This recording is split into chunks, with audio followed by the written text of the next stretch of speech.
That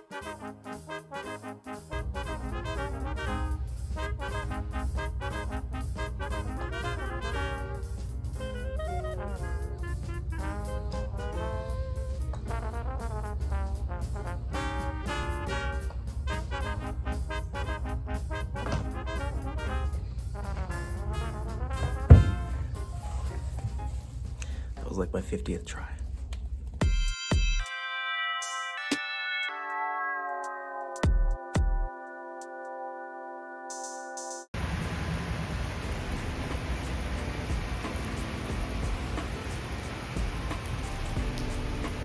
What is up, guys? We're at the car dealership for some service right now, just waiting for the car to be done. I was trying to get this video done outside, but it's raining, so don't really want to disturb anyone. I might just do it on the way back, but the car should be done pretty soon, and then we will start this video here. And before we get started, I do appreciate the likes, comments, and subscribes from the recent videos. If you haven't seen my recent payout video, first payout that I've ever received, check out that video. I have the link up top right. And today we are actually going to be talking about how to hold your trades longer. So, 3 of the biggest things that have improved my ability to hold trades. So we'll go into them. I'm actually going to start with the easiest one to implement and go to the hardest, but they're all equally as important. So hey, without further ado, let's get it going. All right, guys, hey, we're leaving the car dealership. Everything went well here, so we are going to just back home, about a 30-minute ride, and just want to go over, like I said, the 3 things that I have done to improve my ability to hold trades longer. Let me find that exit here first, actually. The first thing that I would definitely recommend giving a try is basically taking partial positions. So not closing your full position on that first closure or that first level where you're not sure if the trade will go any further. Instead of closing the full trade, close partials, guys, because guess what? If you close the full trade and it keeps running, that's gonna mess with your psychology, make you re-enter, make you chase trades. So if you close partials, you still have the ability to make money on the trade, more money on the trade, and you've still secured something. That's something that I think a lot of people, especially with futures, it doesn't seem like they understand, is that like if you're only taking one mini contract, then you have no way to close partials. So what I do is, if you have, say, a 50 tick stop, between 50 to 60 ticks, I will be taking 2 contracts, but anything above that amount of stop loss, so if I'm a 60 or above stop loss, I'm definitely going to be using micro contracts, because that way I can still close partials and still have some on the table if I decide to exit the position early. So that's going to be the biggest thing. Once you've closed partials, you'll have the runner, which is what I refer to as that remaining portion of that position after your first closure. And what I'll do, and this is kind of how I was able to start holding trades longer, is all you do is set the runner to break even and leave the trade alone. You can still have a take profit, but you should not be closing early. The only thing that you should be doing is possibly trailing stop. I mean, you can do whatever you want with it. You can still close early if you want, but the main thing is to train your brain into seeing your position running to, say, full TP or even further after you've closed some of it, so you're still getting something even if it goes back to your break even. And that is the first rule, I'd say the easiest. So literally just make it to where you have the ability to take off partials of your position. All right, guys, the second thing that I would recommend all traders give a try if you're trying to hold positions longer is to basically, and this one is going to be a little bit tougher if you're trading on props. I was able to, this is when I initially tried this out, I actually did it when I was trading Forex, the CFD props, because those ones don't have trailing drawdown and you're allowed to hold overnight. But the second thing that I would recommend everyone do if you're trying to hold your trades longer is to take a very small trade, completely mapped out and that you have a set target and stop loss.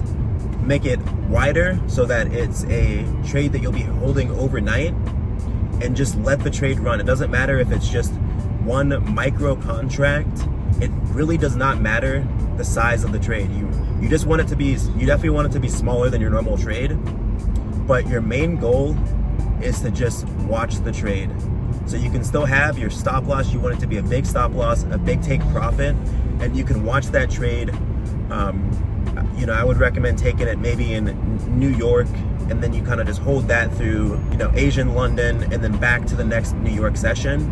But what you need to see is, for one, there's a lot of things that you won't even notice that happen based on significant, you know, hourly times or different times of day. So, such as if you're holding a trade overnight, a lot of people don't understand the spread. Things like that actually change overnight with less volume. So the first time I did this, the spread was like 20 points when it went into, when the market closed. So I almost got taken out of the trade just from the spread. I never even knew the spread did that. If you hold overnight, there's kind of a change of hands and things that happen to where the spread might change or things like that. And then another thing you'll notice is certain times you'll see movements that you might not have expected, and you'll see those consistently happen every day. So if you hold the trade longer, it helps you to understand that the ebbs and flows, the ups and downs of these charts are completely natural. So if you're holding that long trade, it's not going to immediately go to TP. It might go up, it might go back down into drawdown, it might go up again even further back down to the drawdown. But the main thing is you're not touching the trade because it's literally just one micro, or it's something that you don't care about. And guess what, guys? When I did this, I made as much as a normal, you know, shit, about to miss my turn, guys. I made as much as a normal trade, like as much as my normal just intraday trades that I do. I made the same amount just holding like such a small trade, just from letting it play out and just not touching it, not caring what the result was. So that's tip number 2, guys. Just take a small trade, hold it overnight if possible. Remember, a lot of the props don't let you do that, so you might have to find a way, maybe open a personal account or just do even a demo somewhere, just to see that it's possible to hold trades, and that's literally how you make more money, bro. Like, the more time you're in a trade, the more possibility it has to move further. That's just like fucking logic, man. All right, and the final tip that I would recommend, so this will be probably one of the hardest out of the 3, but I still think it's equally as important, is that you need to journal your trades. So what do I mean by that? There's 2 very specific things that you need to journal. So the first thing, you need to journal where your stop losses are for every trade. So you need to journal, okay, is my stop loss 30 points? Is my stop loss 100 points? Because that's gonna let you know how much the market's moving in those time frames that you're trading. So you need to journal where your stop losses are, but you also need to journal, this is the key one that helped me, guys. You need to journal how much the trade made total. So the max points that you saw on that trade, even if you exit the trade, make sure that at the end of the day, or just while you're watching the trade, you journal how high did it go after you exited. Did it get stopped at your break even after exiting, or did it go another 300 ticks, 300 points? Because at that point, you'll be able to see, okay, so if I just had 3 trades in a row that just went 50 points over where I exited the trade, maybe I should hold for another 30 points next time, because it's very clearly going further than where I'm holding my trades. So those are it's not so much the journaling. So journaling in itself is important, but those 2 things, you're journaling your stop loss and journaling the max ticks you've seen, because then you can see what RR is possible if you were to hold. Obviously there's more advantages to journaling than that. And one thing that I noticed is that a lot of people, if you're not taking, like, it's a lot easier for me to do this type of journaling, because if I'm only taking 1 to 2 trades, it's not like I'm spending my whole day journaling.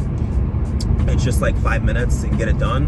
But if you guys are people that are taking like 30 trades a day and just like taking non-stop trades, then yeah, it might be tough to implement something like this, just because you literally, who wants to journal 30 trades? Or like, that's kind of where I decided taking 1 to 2 is just so much easier, because you can get more data from just those 1 to 2 than if you're taking 30 trades and not journaling and never knowing what you're doing wrong, never reporting anything significant, and just doing it the next day. Alright guys, that is actually going to be it for this video, so I appreciate you watching. Hope you like the change of scenery. I'm literally on the highway doing a video, but hey, you gotta do what you gotta do. So again, appreciate the new subscribers, appreciate the comments and the positivity in my recent videos. It's definitely helping me out and just helping me to see that this community is we're not alone out here. There's people that are going through the same thing, and that's what I'm trying to document. So definitely give this video a like, subscribe, and let me know, what is the longest trade you guys have held? Have you held a trade overnight? Have you held a trade for 4 hours, 12 hours? Because I'd be interested to know, like, if everyone's mostly scalping, or if there's some people that you know, are able to hold trades a little bit longer. So all right, hey, I'm signing off guys. I'll catch you later.